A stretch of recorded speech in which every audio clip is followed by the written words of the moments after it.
In a lot of ways, I was in the same position you are 20, 25 years ago.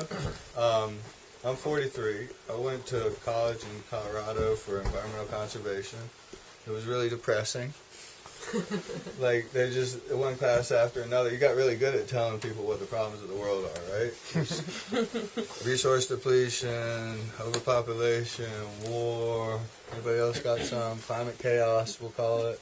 Carbon emissions. Carbon emissions, the corporate domination of our economy, that's a huge one right there. But in school they really didn't focus much on what to do. You know, I think it's really easy to identify the problems. But the answers, yeah, this is a bummer. Particularly because whatever you try to do might not work. That's like the number one thing to think about here and be prepared for. Because whatever you try to do is a solution that no one's doing, no one's trying before, you know, or they've tried before and it didn't work. There's a reason. There's a reason why collective farms and doing things communally and stuff is difficult. There's also immense rewards to it, of course. But in terms of like trying to find solutions to the conventional paradigm, like, it's going to be hard. And there's going to be lots of failure. Your percentage is not going to always be 100%. And that's, I think, an important lesson to consider when you get started. For us getting started here, like trying to figure out a solution and actually like taking the steps and like moving to a piece of land and like putting yourself out there as a community farm, like taking that step, that first step in itself is just huge. Like, the neighbors were just like, what? What do you mean? Like, that just blew their mind, like, to even be talking about that. And like words like, let's think of something, like partnership farm, or like multi-family farm, or like, I don't know, your college club 40 years later farm. Like, these sort of words or concepts don't even really exist in our vernacular because there's just not a lot of things doing it. Everybody knows about a family farm. There's one way of doing it. Like, but why aren't there other options out there? Why isn't it common for a bunch of college buddies to do it together? Like, you hardly ever hear about that succeeding. You hear about some of that stuff trying to get started and go for a couple of years, but making it work.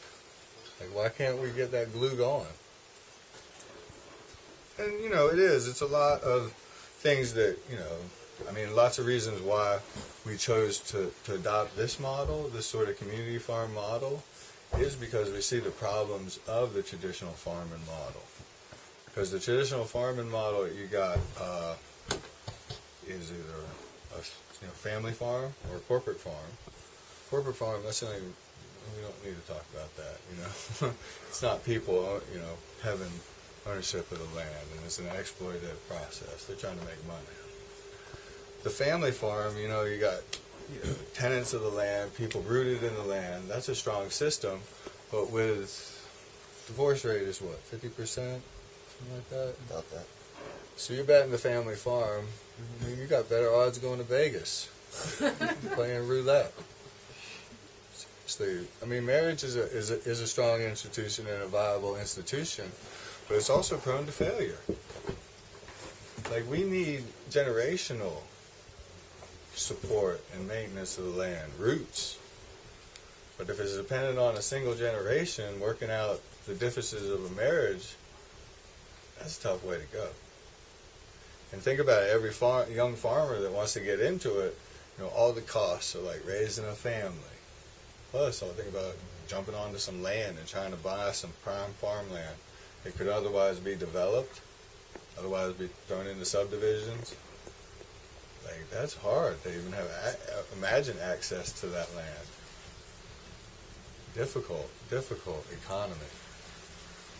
So, all these problems, we're looking at different ways to integrate solutions. And so one of the ways the way we've come up with thus far, and it's always evolving and always adapting, is this nonprofit called D-Acres.